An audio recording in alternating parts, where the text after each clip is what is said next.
tipos de interés.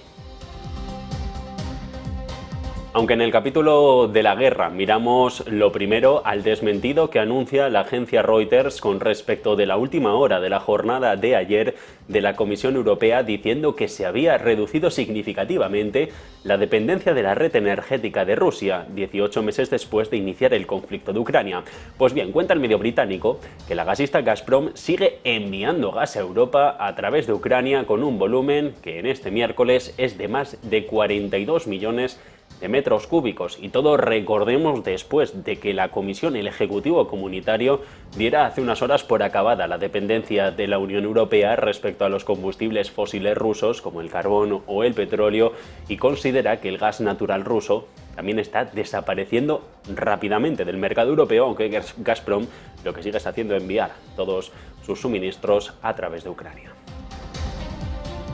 Luego, en el terreno del conflicto, una cosa es que se apruebe el envío del sistema de armas a Ucrania y otra muy diferente, que esas armas lleguen al país y sean usadas en el combate. Pues bien, el mejor ejemplo es el de los F-16. El presidente de Estados Unidos, Joe Biden, autorizó en mayo a los socios europeos de la OTAN a transferir esos aparatos a Kiev, pero según fuentes del Pentágono que cita hoy el sitio web político, es improbable que antes de primavera del 24 haya F-16 con los colores de Ucrania. Esto cuando se dijo que en otoño podrían estar ya puestos en marcha con entrenamientos para los pilotos ucranianos. Esos retrasos son importantes. Es probable que cuando lleguen los primeros tanques al frente, la actual ofensiva de Kiev haya directamente terminado por falta de munición de artillería. De hecho, la ofensiva ya se tendría que haber terminado hace un mes, cuando Ucrania empezó a quedarse sin obuses fabricados por Corea del Sur y cedidos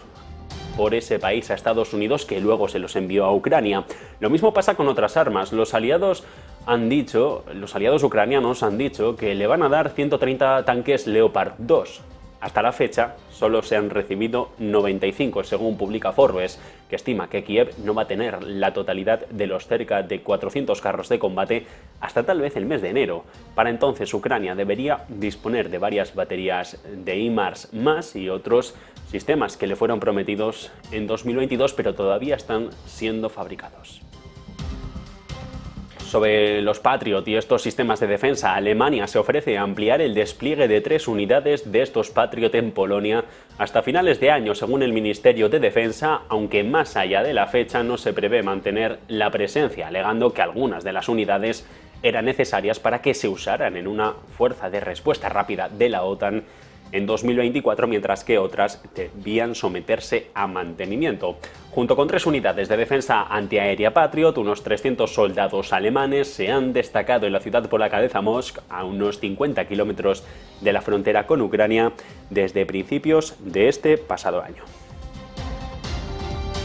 Docenas de tanques Leopard 1, también de segunda mano, que en su día fueron belgas, han sido comprados por otro país europeo. No se sabe cuál ni por cuánto, pero sí que se conoce que se van a enviar a Ucrania en los próximos meses. Los Leopard 1, fabricación alemana, estuvieron en el centro de una disputa pública a principios de este año, después de que la ministra de Defensa belga dijera que el gobierno había explorado la posibilidad de comprar tanques para enviarlos a Ucrania, pero que habían cotizado unos precios que no eran razonables para las arcas públicas del país europeo. Pues bien, Reuters dice que son 50 los tanques que se han vendido por Bélgica a otro gobierno europeo, no se sabe quién es, recordamos, pero cabe poner sobre la mesa las informaciones del diario alemán Handelsblatt, publicadas hace unas horas, en las que se da cuenta de que el fabricante de armamento Rheinmetall, el alemán, había adquirido los tanques y se prepararía en su mayoría para enviar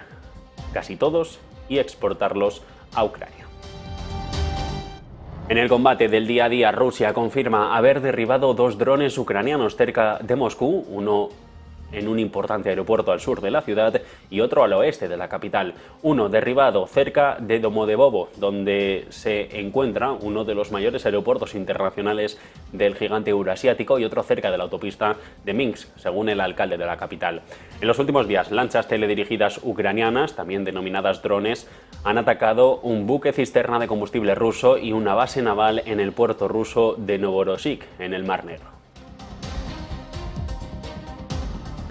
Así, el embajador ruso en Estados Unidos ha declarado en las últimas horas que Moscú está abierta ahora a reanudar la iniciativa de granos del Mar Negro siempre que aborden las distorsiones en su aplicación, según las agencias de noticias rusas. El enviado ha subrayado que Rusia está interesada en aliviar los retos a los que se enfrentan los países económicamente desfavorecidos, pero señala que la reanudación del acuerdo depende de la eliminación de las barreras que dificultan las exportaciones agrícolas rusas.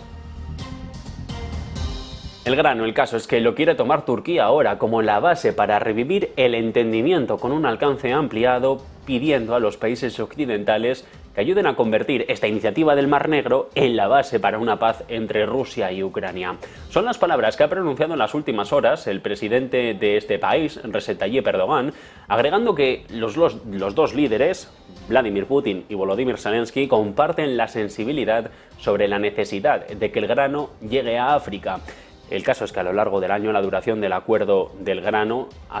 que finalizó en junio, hizo que Rusia, en repetidas demandas, demandara los esfuerzos para mejorar su propio comercio de alimentos y fertilizantes, incluida también la reanudación de un oleoducto de amoníaco que atraviesa Ucrania y la reconexión de su banco agrícola al sistema internacional de pagos SWIFT. Hace un mes, cuando Rusia salió de este pacto, las Naciones Unidas, que ayudaron a negociar este pacto original con Turquía de fondo, comentaron también que la agencia había logrado avances en algunas de las áreas más desafiantes para la facilitación del comercio y trabajado con bancos del sector privado y proveedores de seguros para encontrar soluciones.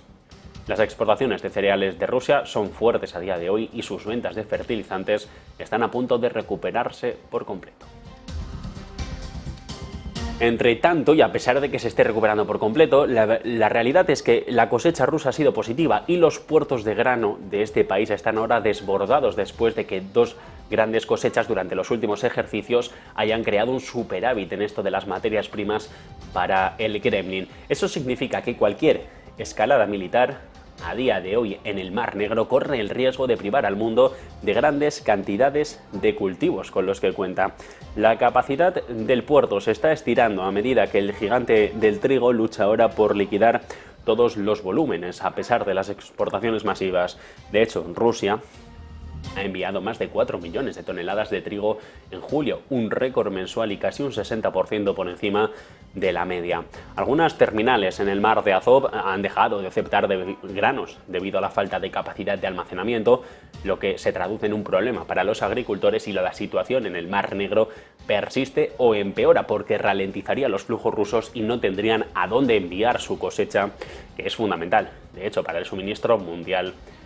de alimentos. Por ahora, los puertos más pequeños de Rusia en el mar de Azov están más sobrecargados que el principal de granos del Mar Negro, el de Novorossiysk. Los barcos que navegan desde los puertos del mar de Azov generalmente descargan en otros más grandes en el estrecho de Kerch, que navegan hacia el Mar Negro, pero ojo, porque aquí la navegación a través del estrecho se ha restringido en las últimas semanas por razones de seguridad tras el ataque al puente de Kerch a principios de este mismo mes de agosto.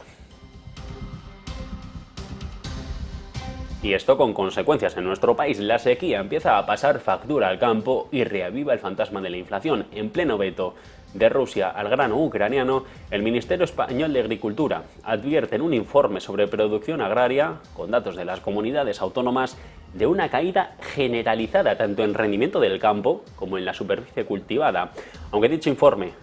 advierte ya de que puede haber variaciones, las estimaciones de producción de cereales de otoño-invierno para la campaña 2023-2024 reflejan en este momento una caída de casi el 38%, hasta por debajo de los 9 millones de toneladas. Una cifra que se queda por debajo de la mitad que se alcanzó hace solo 2 años, en el 21, cuando la producción de cereales se elevó hasta superar los 19,3 millones de toneladas. Desde el Ministerio de Agricultura lo que admiten es que todos los cultivos experimentan bajadas de importancia, en especial la cebada, el centeno y la avena, y que son caídas que, además de confirmarse finalmente, se sumarían además a las ya registradas durante la última cosecha del 2022.